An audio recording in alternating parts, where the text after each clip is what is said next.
वन्यजन्तुको जुन कानुन छ नि त्यो 29 सालमा बनेको, त्यो 29 सालमा बनेको कानुनलाई परिमार्जन गर्नुपर्ने छ।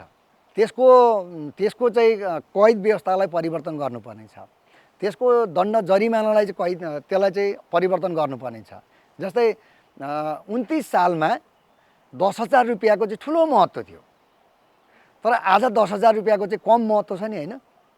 29 सालमा एउटा कर्मचारीको तलब भनेको महिनामा 200 रुपियाँ हुन्थ्यो। आज एउटा शाखा अधिकारीको तलब कति हुन्छ भन्दाखेरि चाहिँ लगभग 49,000सम्म पुग्छ। यही मैले खालि उदाहरण दिएको। त्यस कारणले गर्दा हाम्रो कानुनमा चाहिँ त्यो अनुसार दण्ड जरिमाना चाहिँ परिवर्तन गर्न सकिन्छ। जस्तै यो चाहिँ कैद व्यवस्थालाई पनि हामीले चाहिँ परिवर्तन गरेर अझ बढाउनु पर्ने छ। किन भन्दाखेरि धेरै पहिला के थियो भन्दाखेरि नि हाम्रो उमेर चाहिँ 35-40 वर्षमै मान्छे मर्थे अरे क्या। त्यस कारणले त्यतिखेर चाहिँ 10 वर्ष 20 वर्ष पनि कैद त धेरै हुन्थ्यो नि त।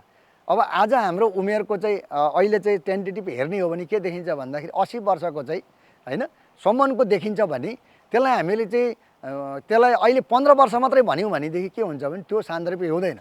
29 वर्षमा 15 वर्ष होला, अहिले आएर त्यसलाई त 25 वर्ष बनाउन सकिन्छ होला नि त होइन। त्यस कारणले गर्दाखेरि यो 5 वर्षदेखि 15 वर्ष होइन नि त। यसलाई त हामीले चाहिँ 20 देखि 25 वर्ष बनाउनु पर्छ भन्ने हुन्छ।